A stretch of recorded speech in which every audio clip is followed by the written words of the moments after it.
The smell of smoke still lives in my lungs. I remember the way it filled every inch of my throat that night, thick and choking, like the world was swallowing me whole. I was 16. My sister Lily was 13.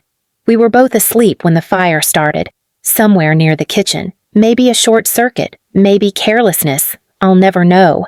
I woke to her screaming my name. "Ellie, the house! It's on fire!" I stumbled out of bed barefoot, heat already searing through the floorboards. Flames danced along the hallway, orange and violent, crawling toward us faster than I could think. I grabbed Lily's hand, our skin slick with sweat, and we ran, coughing, tripping, choking, toward the stairs. Please subscribe to our channel and tell us in comments from where are you watching this video. Halfway down, the ceiling cracked. A beam fell. I pushed Lily forward, felt pain shoot through my leg as something hot slammed into me. I didn't scream. I just clung to her hand until I couldn't. When I opened my eyes again, everything was white. The ceiling above me wasn't our house. It was a hospital. Machines hummed beside me, beeping in time with my heartbeat. My body felt foreign, wrapped in bandages heavy with pain. Lily was in the next room. I could hear her crying faintly, calling for me. Then I heard another voice. My father's. "Doctor," he said, voice low, calm, too calm. "If one of them can't make it, I need you to save Lily. She's the bright one. She's always been. We can't afford both." The words slid through the wall like a blade. I froze. My throat went dry, my chest burning worse than the fire had. The doctor hesitated. "Sir, both girls are critical but stable." "Stable?" my dad snapped. "You don't understand. We lost everything. The house, the savings. If one of them's weak, you know what I mean." I didn't want to believe what I was hearing. But then I heard my mother's voice. Soft, trembling, but agreeing. "Maybe he's right. Ellie's older. She'll understand. Lily still has a future." Tears stung my eyes. I tried to move, tried to say something, but tubes and pain held me down. My voice was trapped somewhere between my ribs and the machine keeping me alive. I spent that night staring at the ceiling, realizing that even survival came with conditions in that family. When I woke again, days had passed. Lily sat beside my bed, her arm bandaged, her face pale. She smiled weakly. "You're okay?" she whispered. "They said you almost didn't make it." I smiled back, pretending not to know why.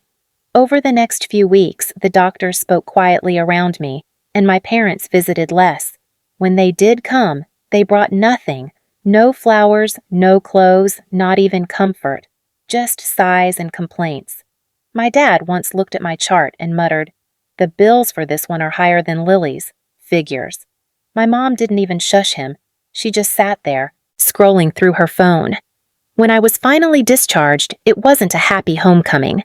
The house was gone, replaced by a cramped motel room that smelled like mildew and regret. I slept on the floor next to a window that wouldn't shut. Lily had a bed.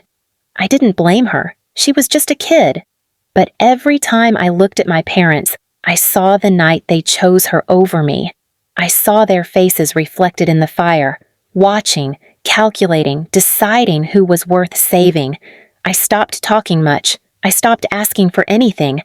I just listened. "Lily's got a scholarship meeting," Dad said one morning, pouring coffee into a cracked mug. "Ellie, you can skip school today. No point wasting gas." Mom nodded. "Let her rest. She's not really college material anyway." Their words didn't even sting anymore. They just confirmed what I already knew. At 16, I started working part-time at a diner down the street. Greasy tables, long hours, aching feet. I didn't mind. The customers treated me with more kindness than my parents ever did. Lily would visit sometimes after her tutoring sessions, full of stories about teachers who believed in her, awards she might win. I'd smile and tell her she deserved all of it, because she did.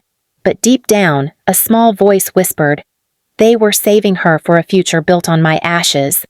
And one night, as I sat outside the diner watching the smoke from the grill drift into the cold sky, I decided something. If I had to crawl through fire once to live, I'd do it again, but this time not to prove I deserved life. This time I'd make them see what they'd burned away. That was the night I started planning. 2 years later, the scars on my leg were still there. Pale reminders of the night they almost decided I wasn't worth saving. I'd learned to walk without limping, but the pain came back on cold mornings. The diner job had turned into something steadier. The owner, a kind old man named Frank, treated me like the daughter he never had. He'd say things like, "You've got quiet fire, kid. Keep that." Lily was doing great. At least that's what I kept hearing from my parents. They'd brag about her to anyone who would listen. "Full scholarship," my dad would say. "We raised her right." He never mentioned me. In their eyes, I was still the burden they couldn't afford, just like the hospital bills he complained about every month.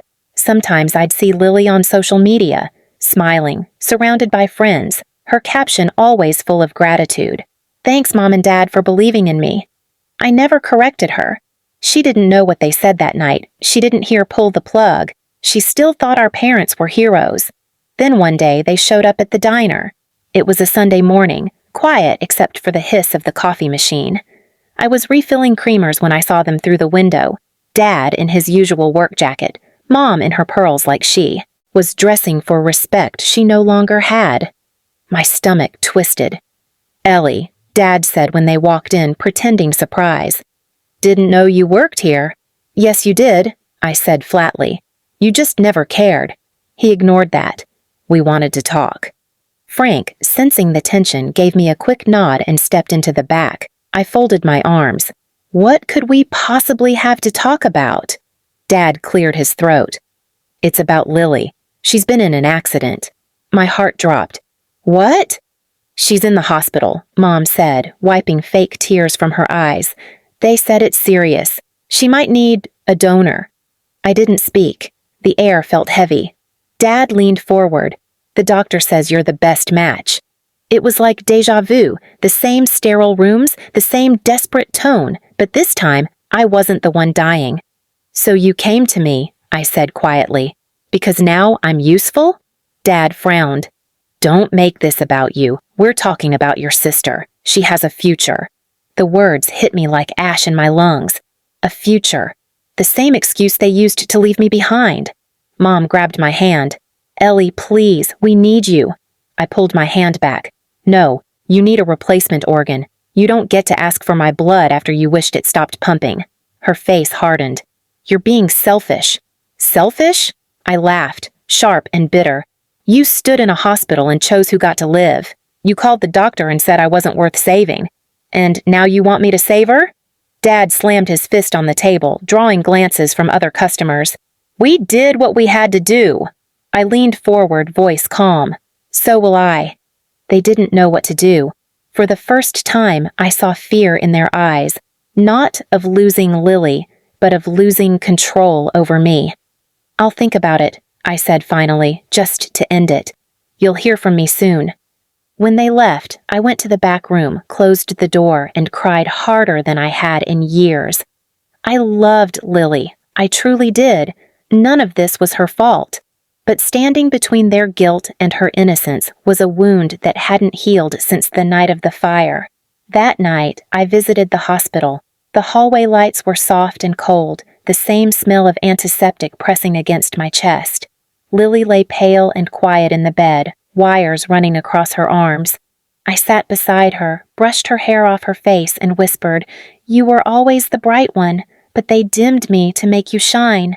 I didn't know what revenge would look like yet, only that it wouldn't be loud or cruel. It would be quiet, precise, a mirror they couldn't escape, and for once, I was the one holding the match. 2 weeks later, I walked into the hospital again, this time not as a victim, not as the forgotten daughter, but as someone who finally understood the power of silence. The fire had burned my home, but it hadn't burned my memory. Lily was recovering. The doctors had managed without me. A partial donor from a distant cousin had stepped forward when my parents ran out of options. She was stable now, awake, fragile but alive. When she saw me walk in, her face lit up. "Ellie," she whispered weakly, tears in her eyes. You came. I hugged her gently. Of course I did. She had no idea about the nights I lay awake, replaying every word our parents had said about her being the bright one, about me being too much to save. None of that mattered here. She wasn't the enemy. She was another casualty of their love that came with conditions. But they were there, too. My parents. Sitting across the room like ghosts who hadn't realized the fire had already claimed them years ago. My dad stood when I entered, relief flooding his face. Ellie, thank God you're here. We didn't know if you'd... Stop. I cut him off. You didn't come here to thank me. You came to make sure I didn't forget your last attempt to play savior. Mom shifted uncomfortably. We all said things we didn't mean back then. I stepped closer. You told the doctor to pull the plug. Silence. The same kind of silence that filled the house before it burned. Thick, suffocating, full of everything they refused to admit. My voice stayed calm, but every word carried years of heat. You didn't just say it, you meant it. You chose one child to save and left the other to die. I lived anyway. My dad's jaw tightened. You don't understand, No, I said, my tone quiet but final. You don't understand. You don't get to come to me now pretending we're a family again because you need comfort. You lost that the night you lost your house. And me with it. Mom's eyes welled up. Ellie, please, we were scared. We didn't... I know, I said, soft but sharp. You were scared, but so was I. And I was 16. You had a choice. You chose to keep breathing while hoping I'd stop. I turned to Lily and smiled faintly. You don't owe me anything. You just rest, okay? I'll visit again soon. Then I looked back at my parents, and it was the first time they looked small, truly small, like the fire had finally reached them after all these years. Before leaving, I pulled something from my bag, a folded envelope. I handed it to my dad. I took out insurance on myself when I turned 18. You know, just in case the world decided I wasn't worth saving again. There's a clause in there. It names Lily as my sole beneficiary, not you. He blinked, confused. Why are you telling me this? So you'd know, I said evenly, that I thought of her even when you didn't think of me. That's what family looks like. You'll never understand it. I left before they could speak. Outside, the night air was cool, crisp. No smoke this time, no burning, just peace. As I stepped into the parking lot, I looked back through the glass one last time. My parents were sitting still, pale, stunned, like they'd just realized the one they buried in their hearts had walked out alive, and untouchable. Lily smiled faintly through the glass, mouthing, I love you. I smiled back. I know. Driving home, the hum of the car felt like quiet victory. Revenge hadn't been fire this time. It had been truth, slow, patient, suffocating in its clarity. And as the lights of the hospital faded behind me, I finally exhaled, free from the ashes, free from their choices, free from the family that never chose me back. That night, I slept soundly for the first time in years, knowing they'd wake every morning remembering the daughter they'd tried to erase, and realizing they could never unsee her again. Please subscribe to our channel and tell Lucinne comments from where are you watching this video.